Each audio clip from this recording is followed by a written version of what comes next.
Hello everyone, today's video is going to be a reading vlog. I'm reading A Little Life and I've actually already started this book. I'm currently on page 260, and the reason why I started reading this before filming is because I didn't really know if I was gonna like the book because it started off pretty slow. There's a plane flying by. I live next to an airport and I wanna die. Wow.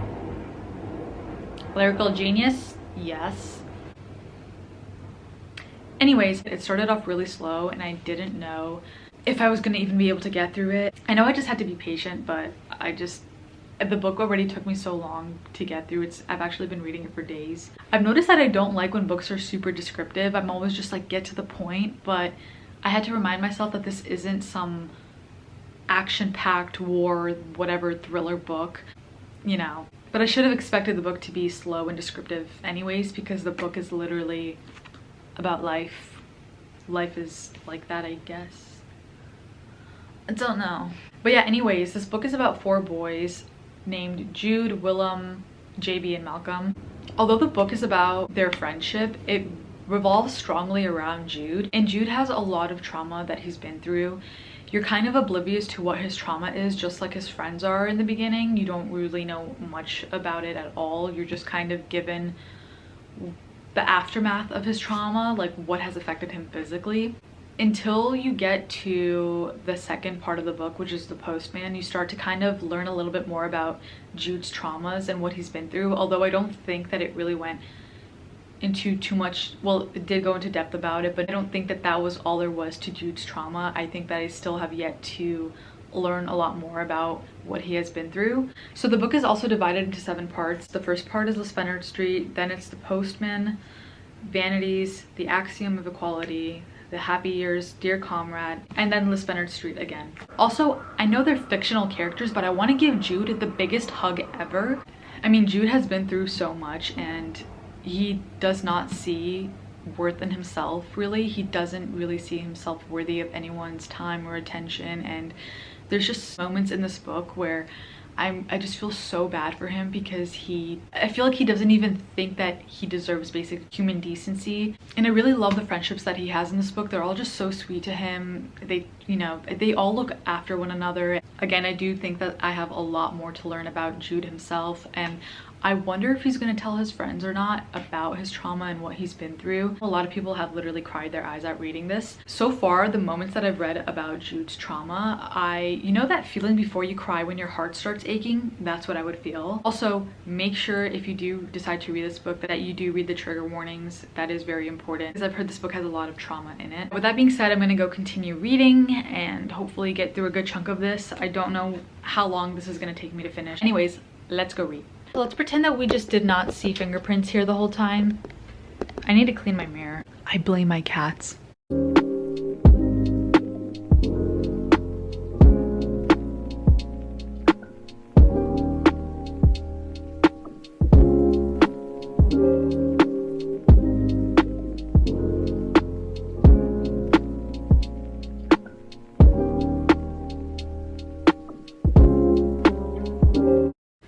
Okay, so it has been some time. I'm currently on page 295, so I'm on chapter 3 of part 3, I believe. Yeah, I'm on chapter 3 of part 3, which is, I believe, the last chapter of this part. And then I'm going on to part 4, which is The Axiom of Equality. And then there's one more part after that. Don't have a huge update. Nothing crazy has happened. But I do want to say that I'm at a part of the book where they're all a little bit older now. And it's just kind of interesting to see where they are in their lives now. Because in the beginning, I believe they're in their mid to late 20s. And then now, at the part that I'm in, they're in their late 30s. It's just interesting to see how they've progressed and where they are in their lives now. And I'm really enjoying it. I think there's a lot of happy moments in it right now, which are good. And again, it's just the friendship aspect of this is really just so, it's making my heart happy, just how they always look out for each other. But I can tell just by how this book is progressing from age 20 to now age 30 that it's just gonna keep going. Obviously, books that have age progression, if that makes sense, always just break my heart, tear me apart. I don't know, they just do, because it makes me think about life. Also, I have been kind of annotating the book. I'm using sticky notes just because I can't fully commit to actually underlining in the book just yet. Kind of scares me. There's also just like small little dialogues of wisdom in this book that I love so much because it can seem so obvious but still take me aback and make me think and just pause, like, you know what I mean? Like, for example, there was this part of one of the boys, Willem, and he was talking to one of the characters, and he was basically talking about how he liked the way his life was and that he had such strong friendships, and he had the questions of why isn't just having friendships enough? Why do we have to live up to all these expectations of getting married, having children? Why can't we just vibe? Like, I totally agree, Willem. Why can't we just vibe? So, you know, it touches a lot on societal norms, and I love so much that these men are at ages where, you know, they seem like they should have life completely figured out, but they don't. That's something I love a lot about this book, especially in their late 20s. They're still just like vibing. In their 30s, you know, they're still figuring things out. They still have this strong friendship, these strong bonds. There's a lot of mention of other people that are much older than them telling them that they're still young in their late 30s and that they have time to figure it out, and that's just something so refreshing, and I really love that about this book so far. Yeah, it's pretty much the only update that I have right now without spoiling anything, so I'm gonna continue reading. I probably will have another update later, but if I don't, I'm gonna continue reading tomorrow and then have another update for you guys, let you know where I'm at. So yeah, I'm gonna keep reading. Hey guys, so it's the next day. Today is a really slow day. I literally slept for like 3 hours. So yesterday, the second half of my day, I didn't have that much time to read. I got a little busy. So my plan was for today to read in the morning, read throughout the day, and read later tonight. I do have work today. It's back to work. Yesterday was New Year's Day, so I was off, but I do have to work today. However, I literally took a nap for 3 hours. I think I knocked out at like 12, and it's 3:40 right now. And I was trying so hard to wake up in between those hours, but I just kept knocking out. So standing up right now is kind of a struggle. I'm also starving, so I'm gonna make some food, gonna make some coffee, and let's go read, cause I need to. Okay. I forgot to mention also that I know I said that I liked their friendships and how that they're always looking out for each other. I forgot to mention is that they're all flawed in their own ways. So although they have a nice friendship and that they're there for each other, they sometimes aren't always there for each other in the way that they should be, if that makes sense. For example, Willem could probably be more, I don't know, I feel like he could ask Jude more questions. I think he just lets things slide way too easily between him and Jude in terms of some things that Jude does to himself. Willem is very self-aware of this. He just doesn't because he believes he's respecting Jude. At the same time, I think he's also just a little bit scared too. Malcolm's just kind of like go with the flow. Like he's not like the bestest friend, but he's not also the worst. He's in the most recent pages that I've read, he actually, for me, redeemed himself a lot. Like I didn't really care for his character much, but there's certain things that he did for Jude that really made me like him, so he's definitely up there now. JB, on the other hand, I've always, for right off the bat, I just didn't really like him. He just seems so ignorant. He seems very self-absorbed. There's just certain moments where he just is so, just the things that he says is so like, what, bro? That's the best I can explain it. Like, I don't know, JB, he's kind of a little problematic king, but he likes being the center of attention. He thinks that he is like basically the funny one, the rock, the one that everyone follows, and he loves that. He lives off of it. I think JB needs some help as well in terms of just BFFR, in terms of being for real. Being for real, you know?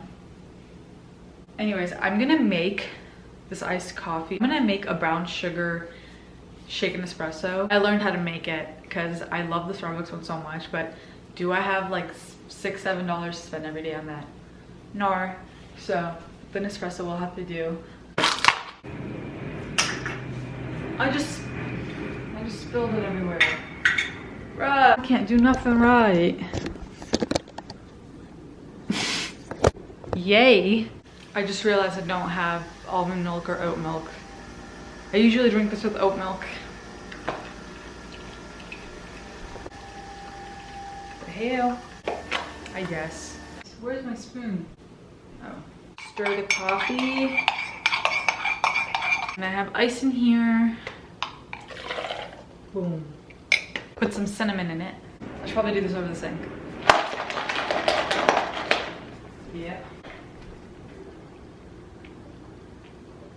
I'm a barista, like, okay.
Oh my god. Okay, so well, what I just read was really effed up. JB is just self-destructive right now. What I just read was really sad. Like, JB is just being so self-destructive right now, at least in the part that I'm reading, and is not being the best friend. I mean, he definitely needs help himself, but that's not an excuse. I'm not going to spoil anything, but he just wasn't being a very good friend to one of the other friends. He just did something really insensitive, but he's just so self-destructive and angry right now. But after he did what he did, he feels bad. And it's just like, oh, come on guys, let's all be friends, okay? I liked when you guys were nice to each other. Anyways, I'm gonna keep reading. Okay.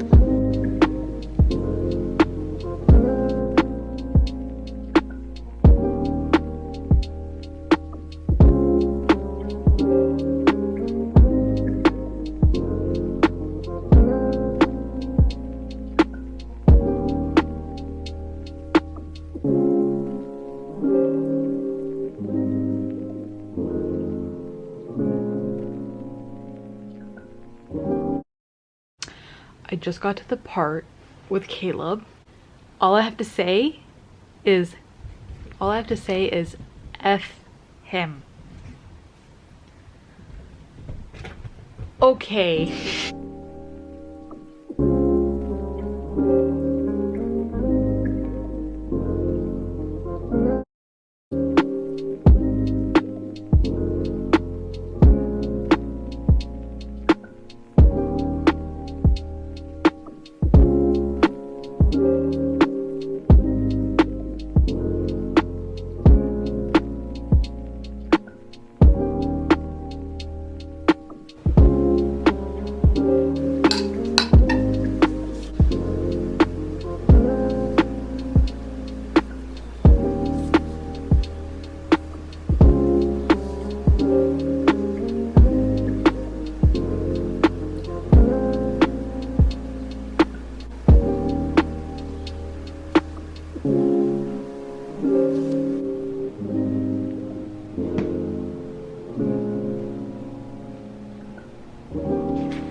I was gonna do a little joke at the end and be like, war is over. You know that one TikTok song, whatever.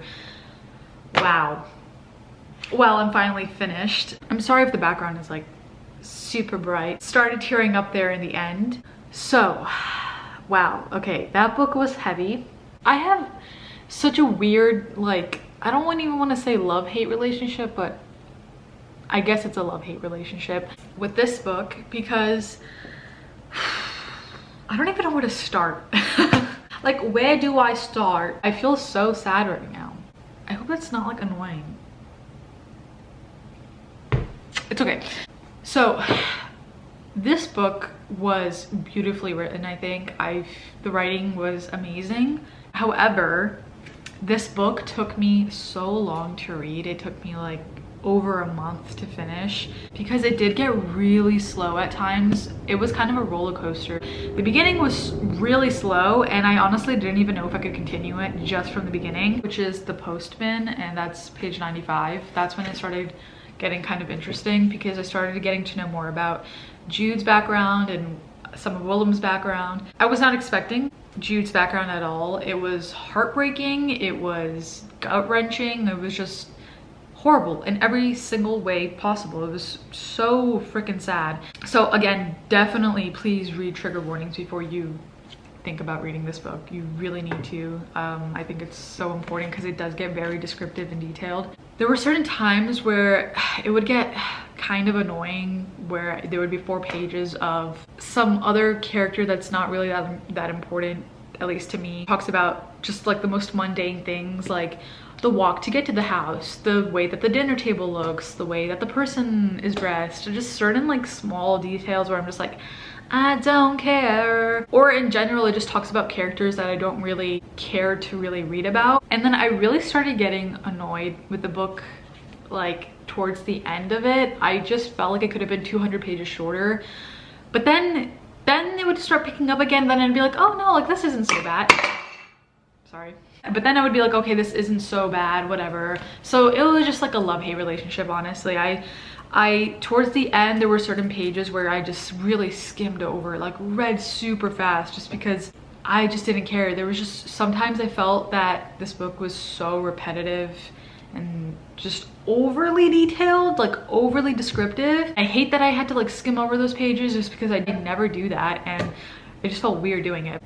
I finally finished it. Like, pat on the back. I was just so eager to finish the book because it really just started making me not in a great mood because I've been reading it for over a month and I am so ready to read something lighthearted and something that's positive and romance and whatever. Something that happened very, very crucial to the story on page, if you've read the book, on page 712. I'm not gonna say what it is, but by that point in the book, I was already so over it. I was like, okay, can this book just please wrap up? Let's please end.